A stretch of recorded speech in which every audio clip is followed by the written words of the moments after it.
All right, so we are live here with Freya. And Freya is a good friend of mine that I haven't seen for like way too long. Way too long. Way too long. And she'll be here she'll be talking to us about a research that she did into Copenhagen's nurseries. So I'm super excited about that. Yeah, if you wanna introduce yourself, Freya, please do so. Thank you, Ada. And of course, you're also a really cool data journalist, and we know each other from Data Harvest, the European Investigative Data Journalism conference that you co-organize in Mechelen every year. And this is also where we know Sandra, who teaches investigative journalism and data journalism at the University of Göteborg. This is also where we know you from, just to have it all in place. And Kim is my colleague at Altinget, although you can't really see him, but I promise that he does exist. I have seen him, and he is, I believe, in a commuter train. He lives a bit outside of Copenhagen. But Kim and I work together on local data projects at the Danish news outlet Altinget. And also, I'm sitting in my hi Kim. It's a very small closed session, but it will be recorded, so we can take this as a good Let's chance do to it. talk about our projects. Um, I have taken refuge in my favorite local cafe because I have a very noisy child at home, and also the child's dad to take care of the child while I've Very left good. the home. So I'm in a cafe now. So do let me know if it becomes too noisy or if I speak too fast.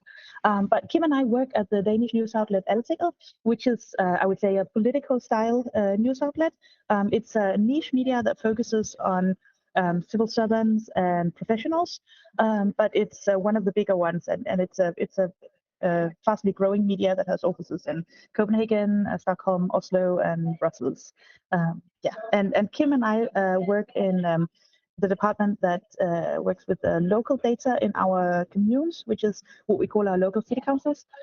So the local councils that deals with public schools and elder care and playgrounds and all that kind of stuff. And we work data based and mostly investigative. So, for example, we do mapping of like how was participation in the recent local elections, or which communes are said to have higher expenses in elder care, etc., etc. Yes, So which sounds actually, your focus is local already, right? It's yes, so yes. you're reporting on Copenhagen. Yes, exactly. Yeah. Not all of Altinget. We also have departments working with um, climate and infrastructure and defense and various other areas, education and science. But our focus in our department, our small department, where Kim and I are, is local. Yes. That is nice. So we are here to talk about your research into nurseries, into Copenhagen's nurseries, and I am because all the publication is in Danish and behind a paywall, so I could not read it. But I'd be very curious what you find was the most notable results of your analysis. Yes, for sure. Can I share a screen? Of course, you should be able to. All right. Let me start from the beginning. This is my daughter, Fenja. She is here dressed as a pirate witch, which is one of her favorite outfits. And I don't share pictures of her online, so this is a very special treat. We get to see Fenja. Apart from being a pirate witch, which is awesome, she is also a child that goes to a Danish kindergarten. In the Danish in Denmark, we have nurseries, which is roughly where your child is from 1 to 3 years old, and then you have kindergartens from 3 to 6 years old. So we have two different kind of institutions: nurseries and kindergartens. And Finja is now in kindergarten. But a couple of years ago, when she just started kindergarten, just moved from her nursery to kindergarten. Initially, she was in a kindergarten that we kind of liked, but there seemed to be some problems, and the problems kept getting worse. And Fenja is our first child, so we weren't really sure what to expect, if this was normal, if it was normal to pick up your child and the nappy wouldn't have been changed all day, or to arrive in the morning and there was nobody there to sort of greet them in the playground and stuff like that. It's difficult to know exactly what to expect.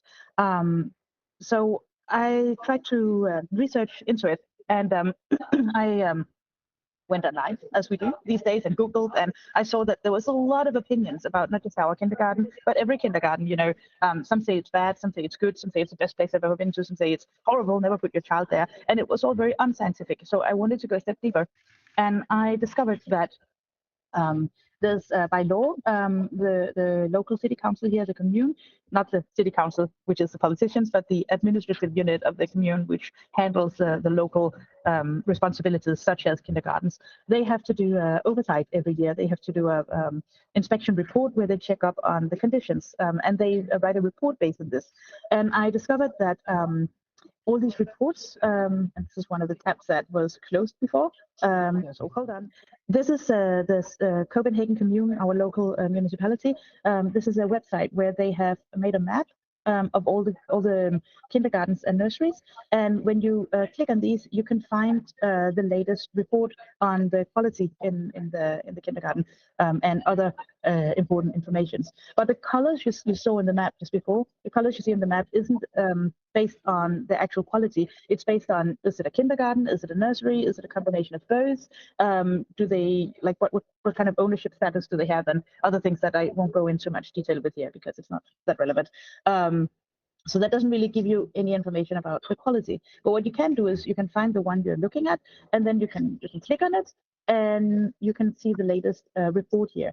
And when you open some of these reports, you find that they all look the same, more or less. So there's a report, and then they go through 6 different areas. And I'm just going to give you like the whole talk about how we came about with this story and what we did with it in one go. Is that okay? So, so all these reports are structured in the same way. They're very long, and you can see in the reports that there's 6 different areas that you can see here that they always look at. And these 6 different areas, and just shout out if you can't see what I'm talking about, it doesn't make sense. These different areas is something about how are the children supported in playing with each other? How is their language and motor skills developed? How is the relation with the adults in the institution? How is the collaboration with the parents? And how is the transition from nursery to kindergarten and kindergarten to school? And how is there a culture around evaluating their work? So these 6 areas are always measured, and then they get a score based on whether the institution has to keep up the good practice, adjust a little bit, change something, or start something completely over. So that sort of marks how serious it is. But of course, all of this is very complex and difficult for parents who doesn't have a pedagogical or professional background to navigate in. And the reason that these reports are put online is to make it easier for parents to navigate in. So what we found was that when we read down in the reports, they're very difficult to understand, and the language is very vague. And if it says something like the kindergarten has to adjust their work around language and motor skills, you don't necessarily understand, is this a good thing or a bad thing? Doesn't everybody have to adjust? Is this serious or is it not serious?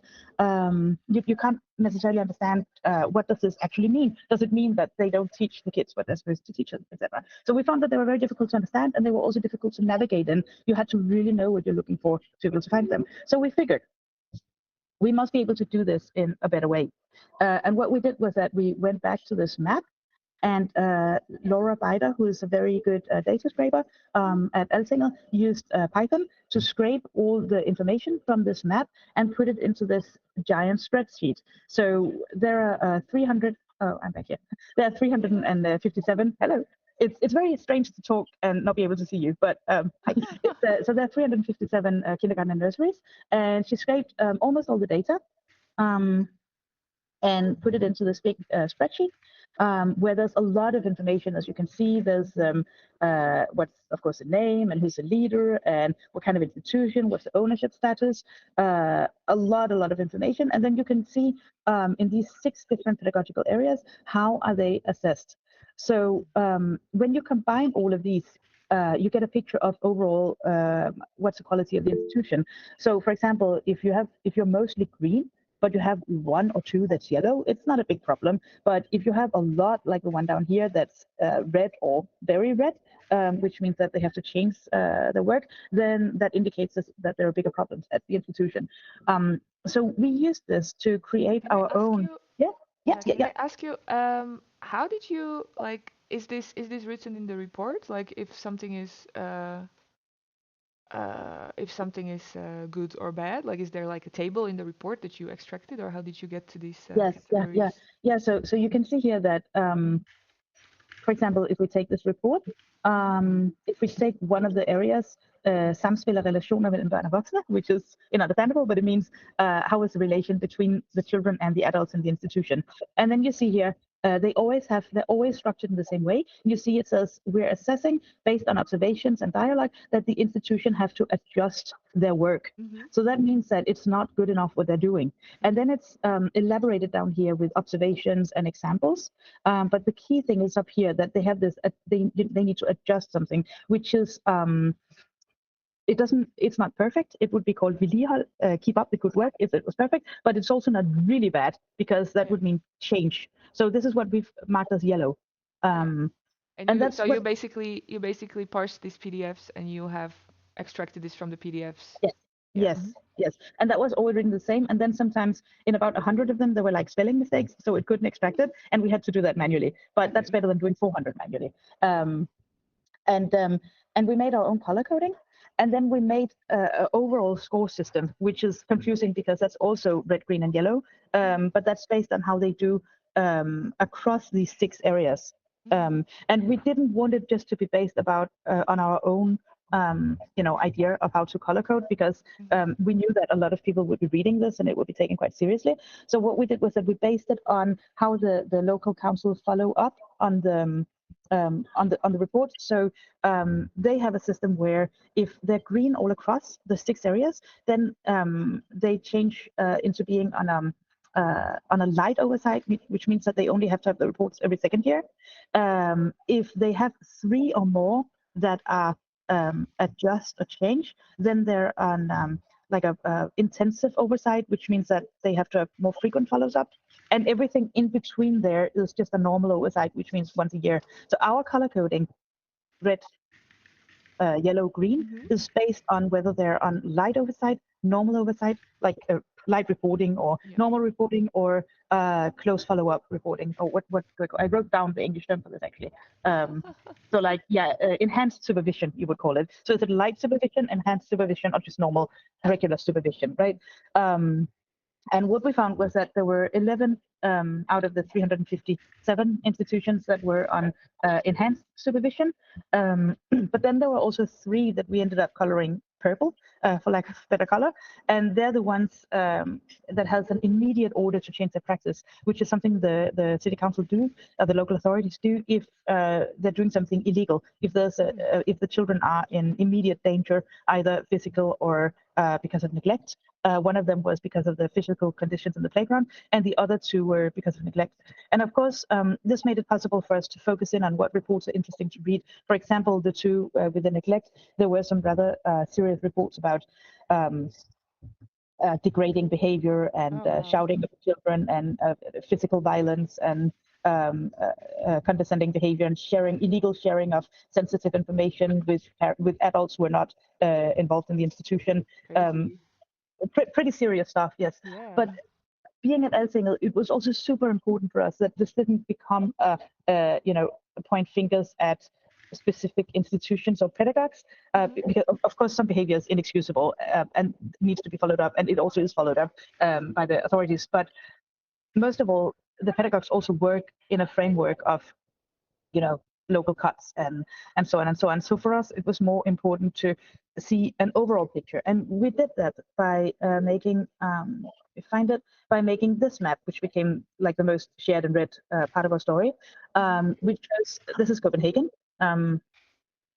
So yeah, this is the city of Copenhagen, and there's a big white spot in the middle because there's another commune in the middle of Copenhagen, which is very confusing and has a lot of historical explanations that I won't bore you with now. But the gray bit is Copenhagen, and this is of course the kindergartens and nurseries.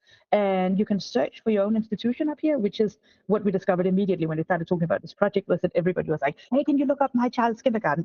So we had to have a search function. But you can also see how they're colored, and what you see when you look at it is that there's quite a big difference in where are the red ones, the ones with the serious problems, and where's a lot of green ones.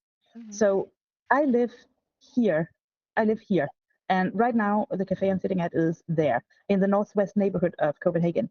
And what you can see is that when you look around here, there's a lot of red institutions, or at least most of the red institutions are gathered here within a radius of 1.5 square kilometer. And there's not a lot of green ones. This means that it's really difficult for you as parents here, or definitely much more difficult for you here to pick a green institution, because the waiting lists there are obviously super long, because there's lots of people and few institutions, and it's very easy for you to end up at one of the red institutions if there's not room at one of the yellow ones. And these are institutions that already have like significant problems. So this led us to find that there was a structural inequality. Can I just ask something? The purple ones, what are the purple? The purple ones? Purple, lila. The purple ones, they're more spread. Okay. They're here. What do they mean? They mean that's with the illegal practice. Okay. And the reason they're more spread is that can be also caused by having just one person who should have never been hired, whereas the red indicates a more like general problem with the quality in the institution. Thank you. Yeah. And of course, there are red ones here too, and here too, but most of them are here. 8 out of 11 of the red institutions are within a square kilometer of, within 1.5 square kilometer, which is a very high concentration. So this indicates that there's something going on here. Maybe there's a leadership problem, maybe there's a resource problem. A lot of the professionals we talk to, like experts and pedagogues, etc., they point towards that there's a lot of children in this area that also needs extra resources, because maybe they have a bit of heavier luggage with them from home. This is an area with a lot of social housing and low income, etc. And if you don't compensate for that in the resource distribution, then of course it's more difficult to make a good institution. But that's really, I mean, that's also a political discussion. For us, it was more important to point out that there's a structural inequality and something that needs to be talked about. And it was talked about in the recent local election campaign that we had. So what we did was, and also I want to say that it was very important for us to stress that yellow institutions can be super good. My Fenya moved from the red institution that she was in, which it turned out, because all of this started with me, wanting to make it more accessible for myself and other parents to read these reports. And it turned out when I did this analysis that her institution was in fact in the red category, and in the very red category, and we were a lot of parents who moved our children away from there, and it ended up being shut down by the commune very shortly after, because it was so bad. So Fenya then moved to a yellow institution. You can in fact see it if I like, it's just across the road from the cafe here, and that's yellow, and it's a really good kindergarten. We're super happy with it. And of course they have some things that are yellow. They also have a lot of children that struggle a bit extra, and that's fine. You can be really good. It doesn't have to be perfect, but the red indicates that there's a serious problem, and the fact that they're all concentrated here indicates that there's a social inequality, and that was important for us to point to. So yeah, so okay, should I just stop talking for a bit, or should I keep talking? Because I can just keep talking. Well, I'd be curious, like you said there, it pointed to a structural inequality. Like, what's next, right? Did you do some analysis on that, or did you talk to some people? Did you talk to policymakers? Like, what did you do after? We did, and while we did this, when we did this mapping, we also worked closely with 2 experts from the 2 leading institutions that do like the public evaluation of social. How do you say that? The ones that do the public benchmarking on like social evaluation, the ones that develop how do we evaluate the schools and the nurseries and the kindergartens. We had there are 2 major institutions. Well, there were, because one was just shut down by the government, but back then, a couple of months ago, there were 2 institutions, and we had an expert from either one of them validate our methods. So like have them say, you can do this, it's a valid way of doing it, so that it wasn't just us making stuff up. It was very important for us that it was done thoroughly and trustworthy, and also with a lot of transparency, because we knew that if a lot of parents would be using this in navigating where to put their children, it could have a real impact on, where do parents apply to have their children, but also a real impact for the people working there and seeing their institutions listed. But then we also use these experts to comment with their own expertise on what's the reason. We could have used data to go more into, is it about like the leadership, or is it about children with problems at home, et cetera, but we also had to sort of limit the depth of the local rabbit hole if we wanted to stay on the structural level. So, and we also felt that the experts from these institutes were better equipped than us to do this. And what they point towards is, what was also our initial like logical feeling is that, if you have a lot of children that has a lot of maybe they haven't had the same resources to learn language from home, and they carry a lot with them from home. Then you need more resources to compensate for this, especially around teaching the children how to play together in a good way and develop their language skills. And if you're not compensated for that, if you're not given resources to compensate for that, then obviously there'll be less resources for all of the children. So it's about whether they're sufficiently compensated for the social inequality that already is in being a neighborhood with lots of social housing and low incomes and cheaper housing prices than the rest of Copenhagen, If you say resources, do you mean like people, or and therefore I mean money, of course? But were these places being, for example, understaffed or? I mean, they're not understaffed because they're all staffed the same way, but perhaps they should be overstaffed, Yeah, exactly. So yes, money, and they're also being somewhat compensated, but perhaps not enough. But then one of the experts also pointed to that it could also be a leadership issue, like the need to, develop leadership in these areas. So if you have an area that's already known to have problems, what kind of leaders do you attract in the institution? What kind of staff do you attract in the institution? So we haven't gone super much down into that. More pointed towards. Hi Kim, see you tomorrow. Hi Kim. More pointed towards here's an issue that the politicians might want to look into. Yeah. And did you? Sorry, Fendra, go ahead. No, what reactions do you got when you published? Like we did a few different things. So we did like a guide story, find your institution here with a map, and an explanation of the map. And we did like a hold on, sorry. Working on it. It's just because and also we went into which kind of pedagogical areas get the higher score, which is also an interesting story. And just trying to find the one. Hold on. How many stories did you publish? Quite a few. That's really nice. Yeah. So this is like the 14 institutions has serious problems, and this is like find your own institution, written more like a guide. And this was a podcast where I talked about the methods, but I really wanted to show you there. Of course, we also did a reportage from this area with Sine, who's Arthur, was in that same kindergarten as Fenja, and like her whole story, and which focused on the local inequalities. Here you can see the listings and the local inequalities, that there's way more in BCPI. But then we also did this with the politicians. We had all the lead candidates from the parties because we were in a local election campaign, saying that they wanted to do something about it, but it was very different what they wanted to do. The left wanted to put more resources in, and the right wanted to, punish institutions that weren't doing a good job well enough. And it has yet to be seen what they're going to do. We have to follow up on that. And what we're going to do is that we're going to do this article like every year, because it will have developed, of course, new institutions, new reports, and then also like try and follow up and have more responsible politicians. But you can see, for example, sorry,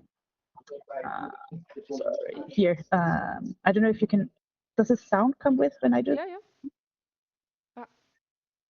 No, it doesn't. I thought it did, but it doesn't. It doesn't come with? No. No, okay. But anyways, what I wanted to show you was that, there's a lot of data, but also the newly elected mayor of Copenhagen, and we had her like read one of the reports. Yeah, so you can hear me talking still then.